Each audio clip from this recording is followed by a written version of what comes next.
the ball head was damaged. In China, it couldn't be repaired, only replaced. But in Pakistan, a master technician miraculously fixed it for just 1,500 rupees. Though the repair cost was low, the process was astonishing. Before starting, they cleaned off the greasy dirt. The technician used a cherished degreaser, scrubbing away. Where sprayed, the stubborn grime dissolved instantly, then wiped clean with a cloth. The ball head's design lacked bolts or clamps for disassembly. To access the internals, it was secured on a lathe. The lathe's tool carved into the ball head. After turning the back cover, the ball pin separated. The internal plastic nylon was severely worn, but Pakistan had new parts. To enhance the ball head's flexibility and lifespan, the technician sourced a support spring. But to install it inside the ball pin, the casing needed modification. First, they built up the interior with welding. Excessive wear had caused looseness. To restore snugness, they layered the worn areas. After welding, they turned it to trim. A bore cutter smoothed the welds. To ensure precise dimensions, the technician measured repeatedly.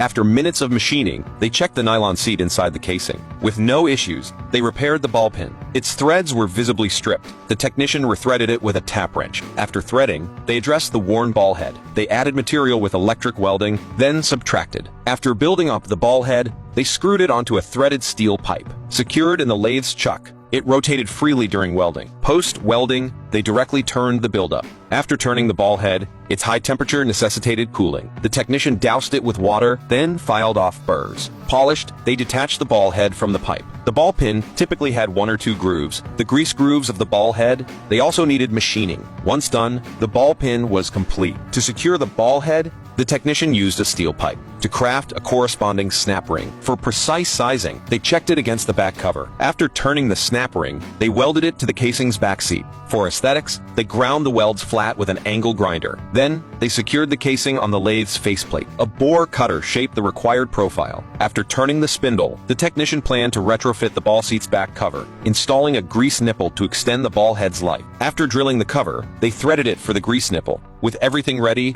assembly began. The technician first installed the nylon seat inside the casing. Then, they applied grease evenly to the ball seat and ball pin surfaces. An internal spiral spring complicated the back cover's reinstallation. Special tools were needed to press it back into place. For now, they hammered the back cover tight. High welding temperatures risked damaging the nylon seat. Once secured, they tested it briefly, then affixed a dust cover to the exposed side of the ball pin. Striving for perfection, the technician sprayed the ball head with black paint. It looked better and resisted corrosion. After painting, the damaged ball head was restored. So, how do you rate the technician's repair skills?